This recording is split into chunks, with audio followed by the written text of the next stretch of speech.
There are things I find offensive: suffering, sexism, intolerance, racism, and if I think a little harder, quite a few more. But even though I find them offensive, I don't feel offended. I might feel sad or frustrated, but there's no offense. Part of it is that these things exist outside of me. They don't touch me directly. I'm not the one absorbing the harm of these things. But it's a bit more than that. I simply don't get offended. I've forgotten what reacting to an offense feels like. It's been years, and by the end of the video, I'll explain why.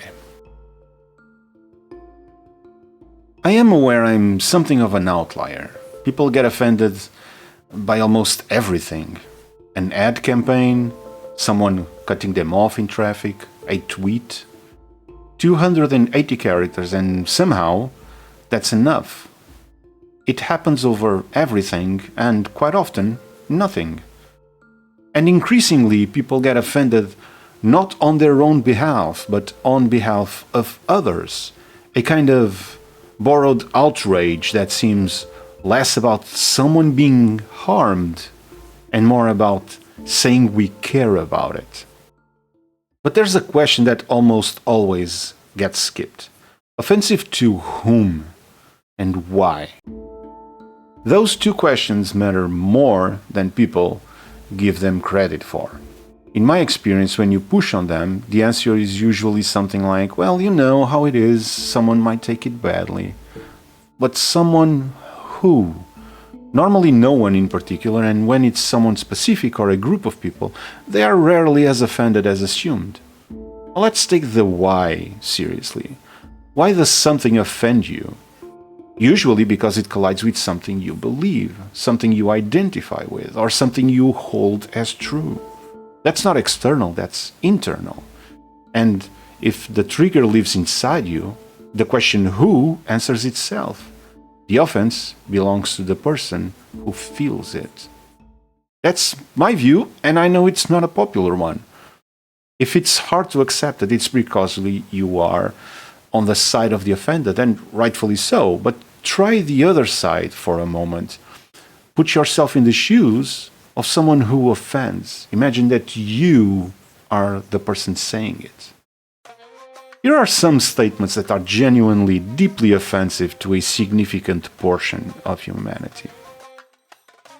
A woman has the right to dress however she wants. A woman has the right to vote. A child is not a property of their parents. A same-sex couple has the right to marry. Skin color does not determine property rights or social standing.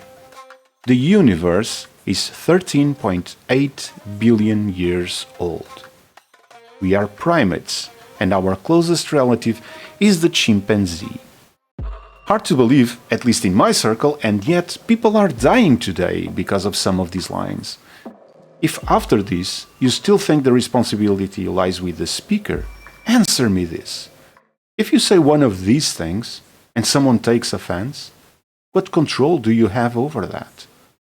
None. Are you going to stop saying them? Stop believing them? Stop defending them because someone might be offended? No one controls what someone else is offended by. And anything can offend someone somewhere. But here's what I think the conversation is actually missing. I understand not everyone is like me. The experience of being offended is real, and for the person having it, it's valid. I'm not arguing against the emotion. We can't even avoid feeling it. I'm arguing against using it as a standard. Because if protecting people from offense becomes the standard, that is, if this is offensive is the test for whether something can be said, then we have to apply that consistently, which means we have to protect people from being offended by facts, or even worse, values we defend. Think about what that looks like. A policy against offensive language without value-based guardrails treats all offenses the same. Those policies usually exist for good reasons, to build inclusive environments and to protect people from discrimination. But if the rule is simply you cannot offend, then the person offended by same-sex relationships or children getting vaccinated has the same standing and protection as anyone else. The policy can't tell the difference because it was never built to tell the difference. Offense is individual, values are collective. If we want shared rules that hold, they have to be grounded in what we actually believe, not in how any given person feels on any given day. The question was never, is this offensive? The question is always, what are we actually defending here? That's why I don't get offended. Not because I'm indifferent, and not because I think I'm above it, but because I've decided that my emotional reactions are my responsibility, no one else's. Even when someone is trying to offend me, I feel it in my body like everyone else. But what I do with it is mine. And that's not emotional distance, that's emotional ownership. If you had to explain why something offends you without using the word offensive, what would you say? Because that's what really matters.